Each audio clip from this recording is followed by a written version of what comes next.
in 2 different stints for Booz Allen Hamilton as a government contractor for the Department of Defense. I also ran my own business for a couple of years. And then I decided I was going to go to law school. So I went to law school, finished in this past May, took the bar exam in July, still waiting on the results. But I work for DLA Piper, which is a law firm in DC, and I do cybersecurity law, so data breaches and all that kind of fun stuff. We do really anything to do with technology and cybersecurity. So that's me. So this is also me 13 months ago. This is a month before Derbycon last year. It's 340 pounds. And eating a cupcake, apparently. This is at my family reunion last summer. Yeah, you can see. I was what the doctors would call morbidly obese. Means really bad. So that's me. So why am I qualified to talk about obesity? I'm not. I'm not a doctor. I'm not a nurse. I'm not a trainer. I'm not a fitness. I don't do fitness. I don't do any of that stuff. I'm not qualified to talk about any of this stuff. So what that means is if what I'm here to tell you, this is what worked for me. It may not work for everybody, but I'm trying to give you a little bit of the basics that I've learned over the past year. Maybe you can take some of that and apply it to your circumstances. So what's this talk not about? I'm not here to shame you if you're overweight. I'll shame myself. I've got a lot of fat pictures of myself in here, and that's for me. I'll use myself as the example. There's a lot of other things that you may hear. There's people out there that will tell you that obesity is not linked to your health. How many of you really believe that? We'll get to that later on in the talk. What this talk is not about. This talk is not meant to send you back to your room and say, oh my God, my life is over. This talk is to really, hopefully, will inspire you to take this, and whether you're the obese person or not, hopefully this will inspire you to help yourself or help others or your family. This is me last year at Derbycon. One of my friends was driving and saw me and took a picture. Probably 325 pounds at that point. I had just been on my program, which I'll talk about, for about a month. So I'm probably, about 325 pounds walking around. So what's this talk about? We'll talk a little bit about obesity. We'll talk about the survey that I did of the Infosec community. We will talk about challenges to losing weight, because there are a lot of challenges. And then we'll talk about solutions, because a lot of the things that are challenges, you can turn them around and turn them into solutions. And that's really what we want to focus on. So what are medical issues associated with obesity? These are all things that they're not necessarily caused by obesity, but they are associated with, and if you are obese, you have a higher risk of all of these things. Heart disease, stroke, high blood pressure, diabetes, cancer, gallbladder disease, osteoarthritis, gout, sleep apnea, asthma. I've had asthma in my life. I still have sleep apnea. I've had it for 15 years. I had high blood pressure. I was borderline diabetic. All of these things. There's also discrimination. If you're obese, the chances are you have been discriminated against. You may not have gotten an interview or a job. Your salary could be lower because you're obese. There's discrimination in healthcare. Some doctors won't treat you because you're obese. That doesn't make any sense, really, right? Obesity is actually is classified as a disease, but the doctors will say, "I'm sorry, we don't treat you until you lose weight." Well, that doesn't necessarily help. There's also discrimination in education and relationships, and this is the kind of thing that you'll see out there. This is a tweet. It says, "Dear obese PhD applicants, if you didn't have the willpower to stop eating carbs, you won't have the willpower to do a dissertation." Okay.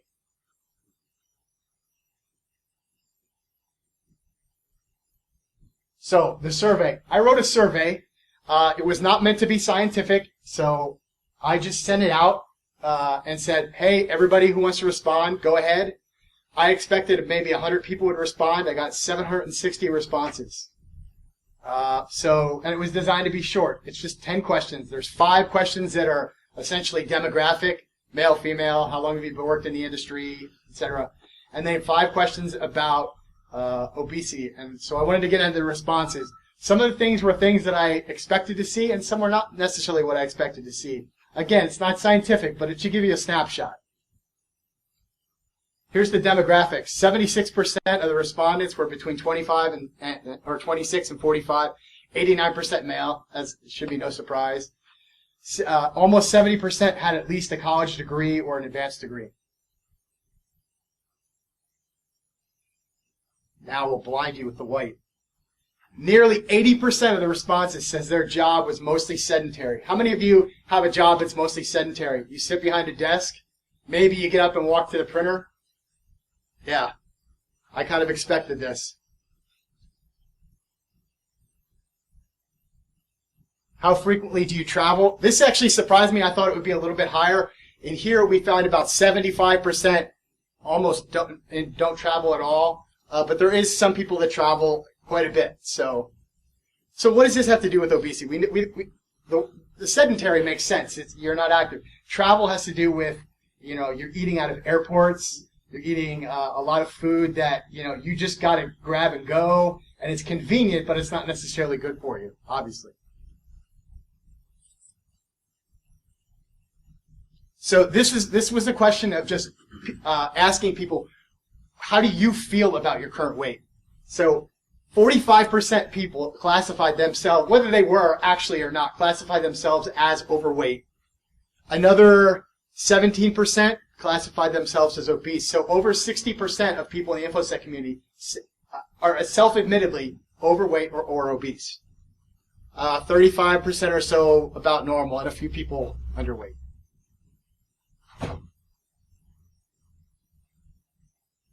Things that people are doing to improve their health or to lose weight. Health, the top answers: healthier foods, portion sizes, cardio, strength training, dieting, etc. We'll get into some of these because some of these are definitely good. Some of these are better than others. And then the last question was, what are the things that are keeping you from losing weight? And there's 3 that stand out: stress, lack of energy, and busy schedule. And these are all things that probably you can't do anything about. So I'll give some examples of how you can use your schedule to benefit you instead of to hurt you. So there are a lot of challenges to fighting obesity. Lifestyle challenges. How many of you have done what you called a diet, and it was 2 weeks or a weekend or 6 weeks, but then at the end of it, you just went back to what you were doing before? How many of you have done that? A bunch of people have done that. I've talked about doctors. There are doctors that won't treat people because they're obese. And then there's doctors who will say, you go in. I had a friend who had a problem with an ankle, and she went into the doctor, and the doctor just harped on her about her weight. And she's like, I'm here for my ankle. So doctors can actually be a challenge for you in more than one way. Some will say, we don't treat you if you're obese, and some will focus too much on it. So you would think that there's some sort of a little bit of uniformity with the medical profession about how to deal with obesity. There is not. There's both extremes. Friends and family can be a challenge. How many of you have either been on the receiving end or have said to a friend, oh, you're a little weight, but you look fine. You're just big boned. Or you look fine. You look good. It's not that bad. So your friends can, if you're the obese or overweight person, your friends do this, they're actually enabling you. And they're actually reinforcing some of the issues that you might already have. I was told many times, oh, 340 pounds? You didn't look 340 pounds. You don't look that bad. And I know they're trying to help you. They really are, but they can, depending upon how you think about it, they could be holding you back. One of the things that people talked about in giving comments to my responses were things that were holding people back, where I didn't mention medical issues or physical issues. And this is definitely true. Some people have physical issues that prevent them from doing certain types of exercise. Some people have genetic issues or other medical issues. So this is a thing. Obviously, it does help. It does prevent people. However, I've seen this before where people will do a diet for a month and they won't lose any weight and they think, well, I must have XYZ. And then they give up. You can't do that. That's not enough. I also want to talk about other challenges. There was a study of people, you guys have either heard or seen the show The Biggest Loser. People go on the show, they lose lots of weight real fast. They did a study of people who were on the show 7 years after they were on the show. And what they found was that the contestants had gained back 70% of the weight that they had lost on the show. So it was good that they had kept 30% of it off, but they had gained a lot back. And what the problem is that they had lost so much weight so fast that their metabolism, when they got to, let me use myself as an example, because I'm actually have the same issue as some of the people on this show. I was 340 pounds, and I went down to about 190 to 200. So I lost almost 150 pounds. My metabolism, because I lost weight so fast, my metabolism at 190 pounds was slower than metabolism of someone who had normally been at 190 pounds. So my body is fighting it. My body is trying to fight to get back to a heavier weight. So that's the problem that these people are having. It's called persistent metabolic adaptation. And it's a real problem. It's a challenge. This is why people who lose weight tend to gain it back. If there's one slide that you take out of my presentation, let it be this one. This is the solution to losing weight, and it's math. And it's an equation. A plus B minus C equals D. And I will go through each of the variables here. You will understand them easy, and then I will make it even easier. I will make it down to 2 words. A is active calories. This is everything that you do other than being alive. You walk, you run, you swim, you lift weights, you mow the lawn. All of this is active calories. B is your BMR, your basal metabolic rate. This is the calories that you burn by being alive. If you laid in bed all day, these are the calories that you burn. It's determined by your age, your sex, and your current weight. Most people are somewhere around 2,000 calories. That's why they say 2,000 calories. But it varies. When you are 340 pounds, your BMR will adjust so that when I was 340 pounds, my BMR was like over 3,000 calories. And then as you lose weight, your BMR will adjust. C, calories from food. This is what you're eating. How do you know what you're eating? If you want to do this, you got to track everything. This means scanning barcodes all day, everything. If you guess how much you're eating, you're guessing wrong. Most people are off by 50% in portion sizes and the number of calories that you're eating. And D is deficit. So here we go. 2 most important words, caloric deficit. If you want to lose weight, that's the only way to do it. There's no special science. There's no special diet. There's no special foods. If you have a caloric deficit and all you eat is junk food, you will lose weight.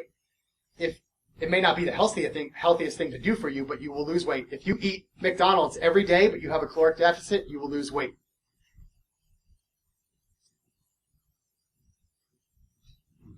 Solutions.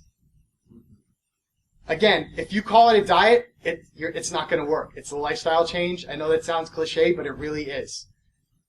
Doctors can't help you, but you have to explain to them what your goals are.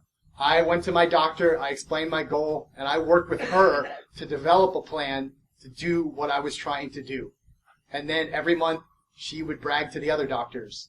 But she was a relatively junior doctor, and she had the ability to she wasn't set in her ways. So your doctors can help you, but you have to explain what you need from them. Friends and family. There are a lot of people in this community, in this room, who can help you. They may not be overweight. They may be people who are in groups or other things. There's a group that many of us are in on Facebook. It's called Body Hackers. It's people who are losing weight. It's people who are trying to gain muscle. It's people who are weightlifting. And it's people who are doing the same thing as you. They're not going to mock you for posting a picture of your before and after. As a matter of fact, they're probably going to celebrate you for doing that sort of thing. If you're the kind of person that needs help from other people, they're not going to do it for you, but they will help you. So if you look on Facebook, any of us, you can find me or others. There's a group called Body Hackers. Look for it. Technology can help you.